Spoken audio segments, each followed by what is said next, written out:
नमो पार्वती पते हर हर महादेव,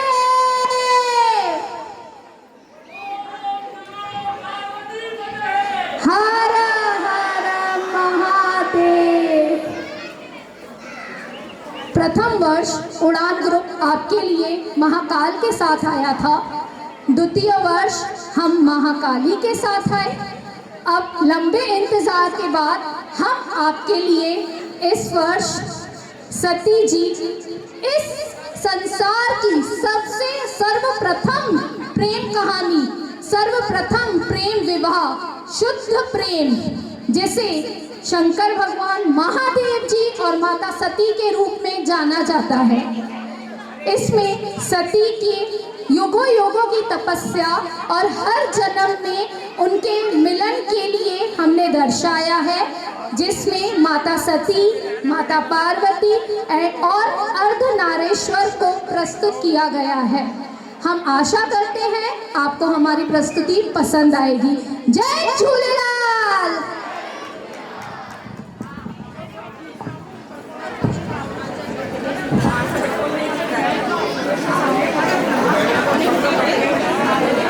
इस संसार की सबसे पहली प्रेम कहानी के बारे में, जिसमें ना कोई शर्त थी, ना कोई बंधन, बस एक दृढ़ता थी, एक श्रद्धा थी।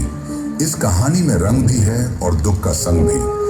ये है शिव और सती की अमर प्रेम कहानी, जिसमें प्रेम है, त्याग है और अंत में एक नई शुरुआत है। तो आइए जानते हैं इस महान प्रेम कथा को।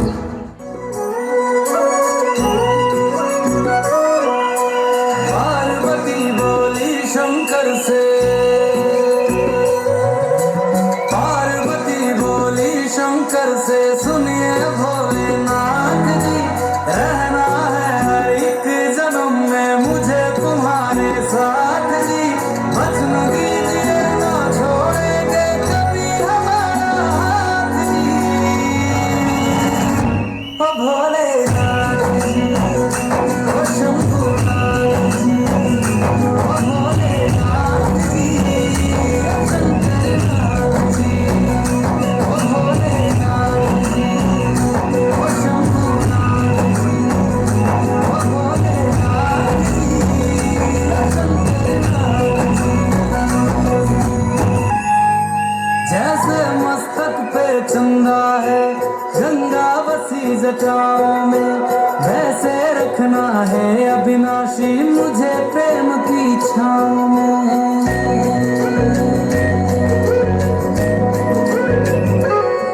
जैसे मस्तक पे चंदा है गंगा बसी जटाओं में, वैसे रखना है अविनाशी मुझे प्रेम की छाँव में। कोई नहीं तुम सा तीनों लोकों में, दशों दिशाओं में, महलों से जाना सुख है कैलाश की खुली हवा में। सती का जन्म किसी साधारण कन्या की भांति नहीं हुआ था। उनका स्वरूप स्वयं शक्ति का अंश था। कहते हैं वह स्वयं आदि शक्ति का अवतार थी।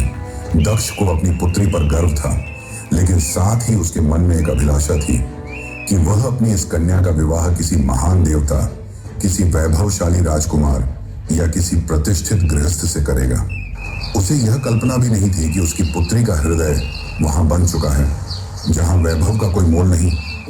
शिव, जो श्मशानवासी हैं, जो मृग चर्म धारण करते हैं, जो भस्म रमाते हैं और सर्पों को आभूषण की तरह पहनते हैं। आम कन्याओं के लिए यह भय का कारण होता, पर सती के लिए यही शिव उनके अंतर्मन में बस चुके थे।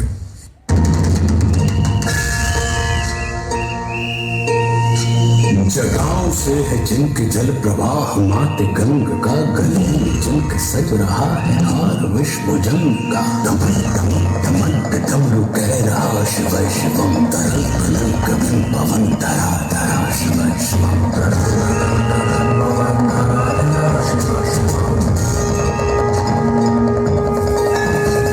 विनंदनी की वंदनीय नंदनी स्वरूप है वे, तीन लोक के पिता स्वरूप एक रूप है। कृपालु ऐसे है कि चित्त जप रहा शिव शिवम, तरल अनल गगन पवन धरा धरा शिव शिवम, तरल अनल गगन पवन धरा धरा शिव शिवम।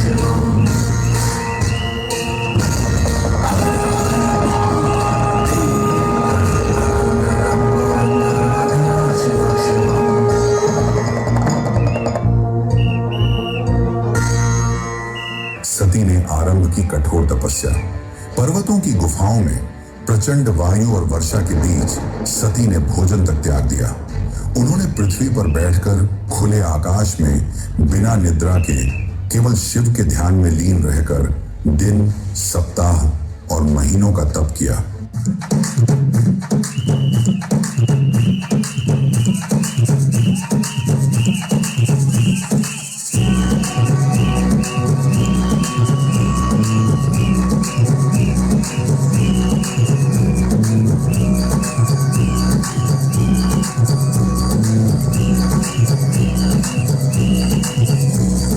हाथ जोड़ के बोली कवर का, हाथ जोड़ के बोली कवर का, दोनों लोग बताए बनती, दोनों लोग बताए बनती।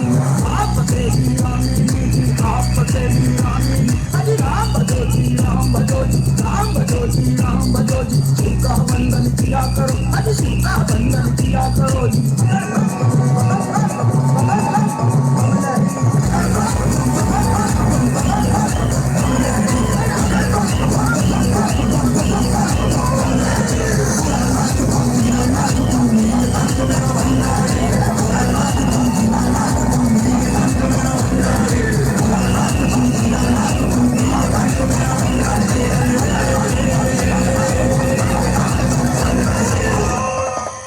और जब उनकी तपस्या की अग्नि ने त्रिलोक को प्रभावित करना शुरू किया, तब अंततः भगवान शिव ने उनकी भक्ति को स्वीकार करने का निर्णय लिया।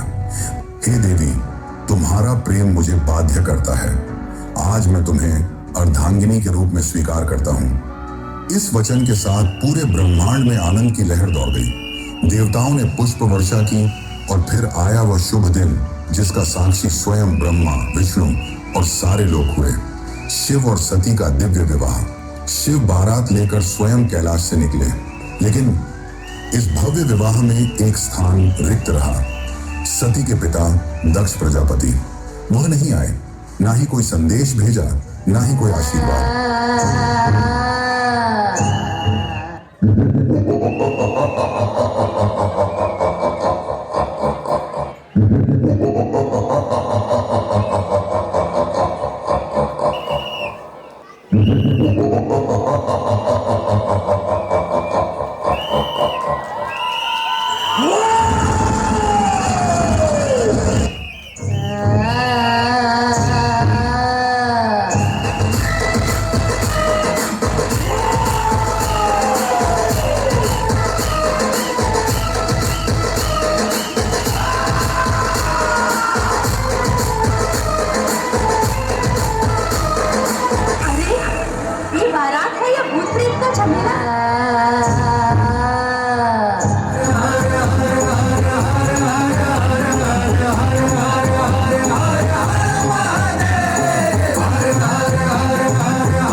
के चेहरे पर गर्व था, उन्हें अपने शिव पर गर्व था।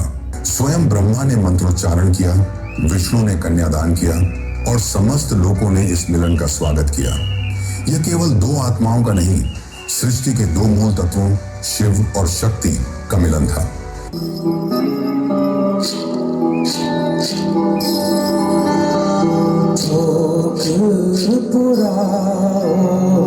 माटी रंगाओ आज मेरे पिया घर आएंगे, आज मेरे पिया घर आएंगे।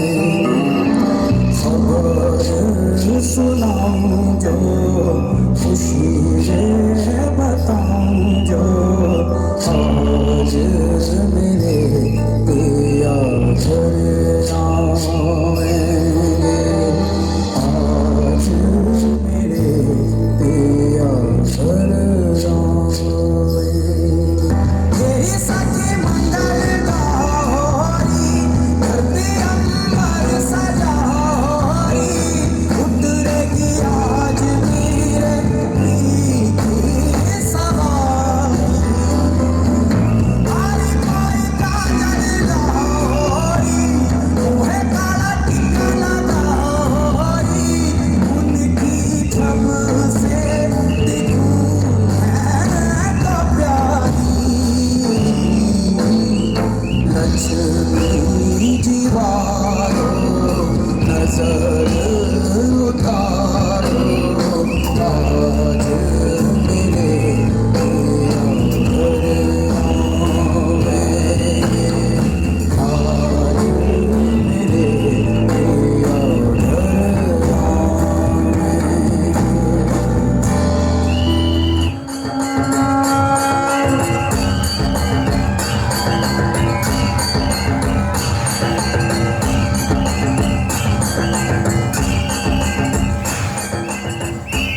मंगलम भगवान विष्णु मंगलम गरुड़ध्वज, मंगलम पुंडरीकाक्ष मंगलाय तनोहरि।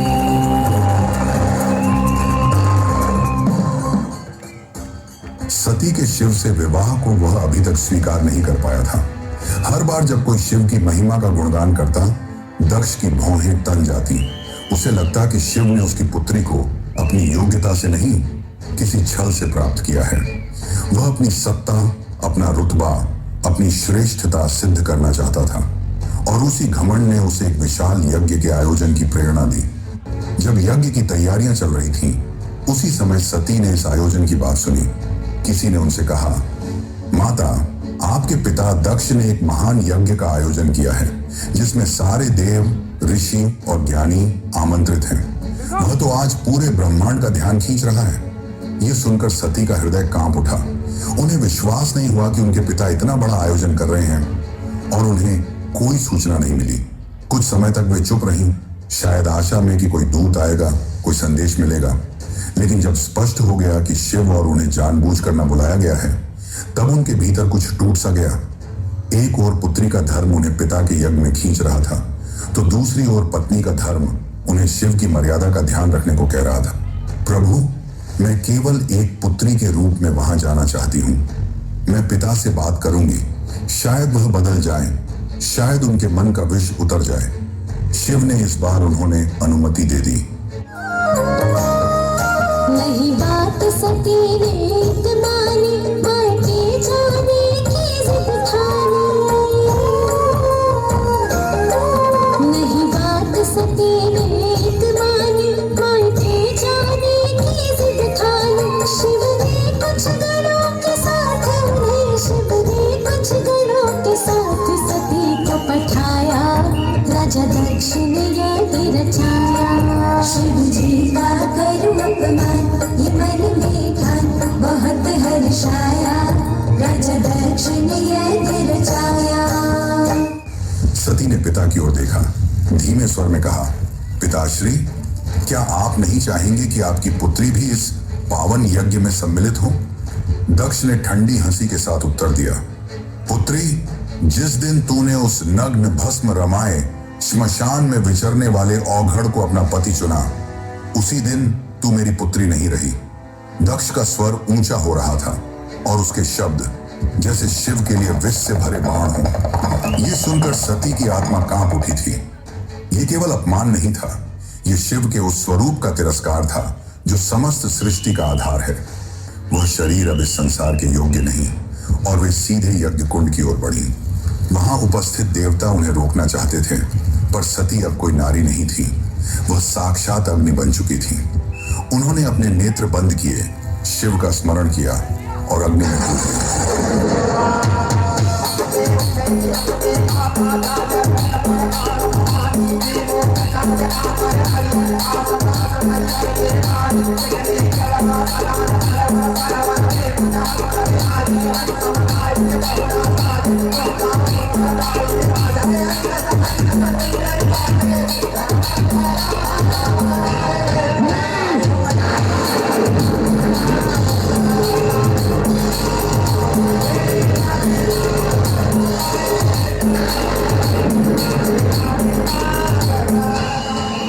कैलाश पर शांति थी, पर वह शांति तूफान से पहले की थी।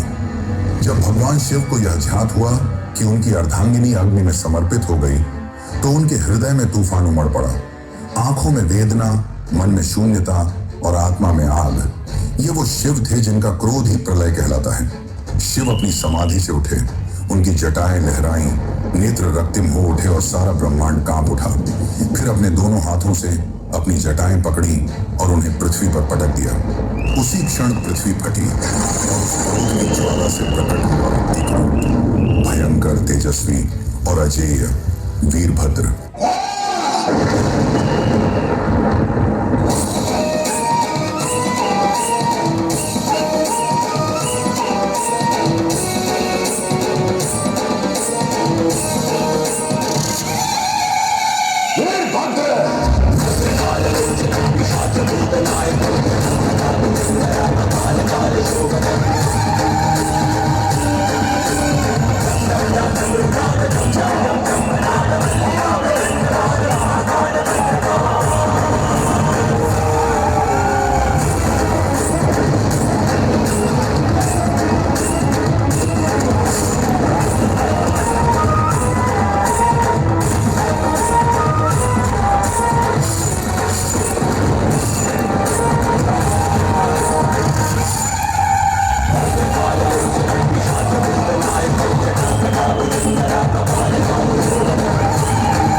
स्थल पर पहुंचे, उन्होंने सती के जले हुए शरीर को देखा। वह दृश्य ऐसा था जिसने स्वयं काल को रुला दिया।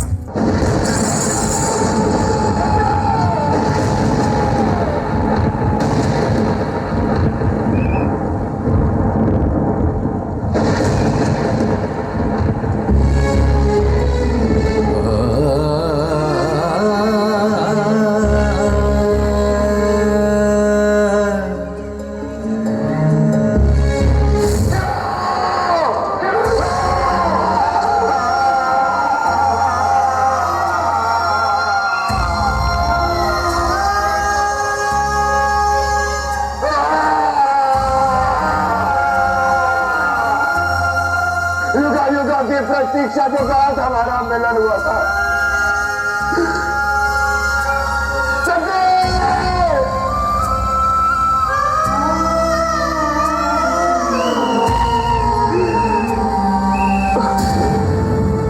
हमारा प्रेम तो अंत और आरंभ से परे है ना, और शिव को मिला शक्ति से कौन दूर कर सकता है? कोई भी नहीं। शिव ने धीरे से कंपाते हाथों से अपनी सती को बाहों में उठा लिया उनकी आंखों से आंसू थे और फिर वह चल पड़े। शिव सती के शव को अपनी गोद में लिए पूरे ब्रह्मांड में भटकने लगे। उस विरह में जो पूरे ब्रह्मांड को भयभीत कर रहा था, ब्रह्मांड असंतुलित होने लगा। शंकर शिव भोले उमापति महादेव, शंकर शिव भोले उमापति महादेव, पालनहार परमेश्वर विश्वरूप महादेव, पालनहार परमेश्वर विश्वरूप महादेव, महादेव महादेव महादेव महादेव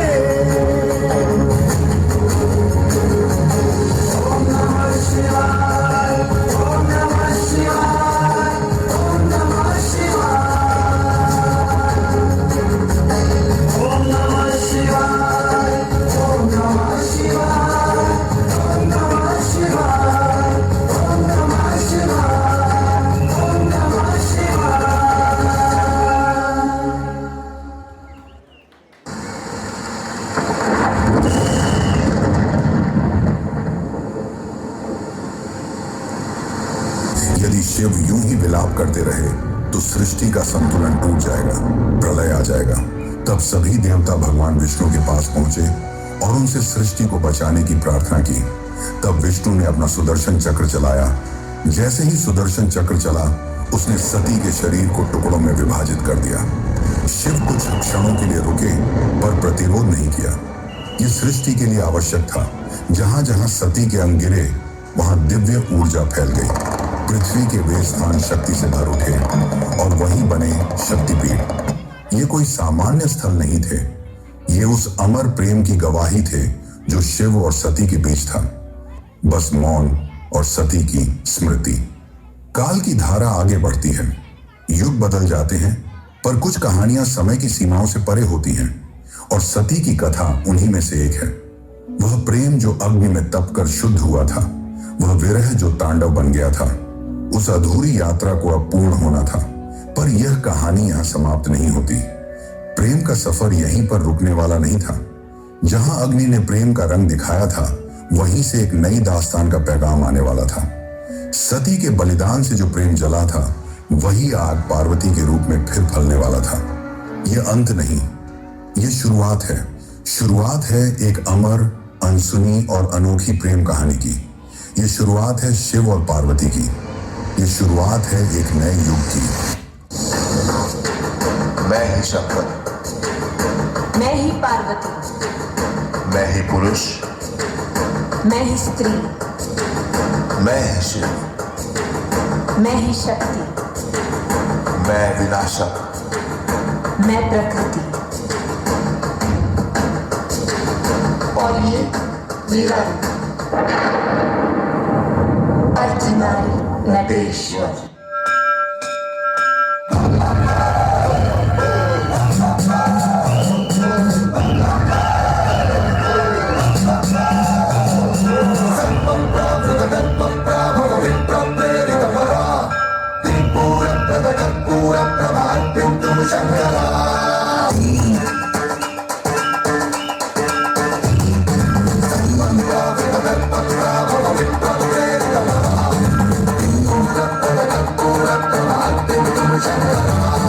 शिव शिव शंकर हर हर शंकर, जय जय शंकर दीनानाथ, शंकर प्रकट शुभंकर, प्रलय भयंकर दीनानाथ। शिव शिव शंकर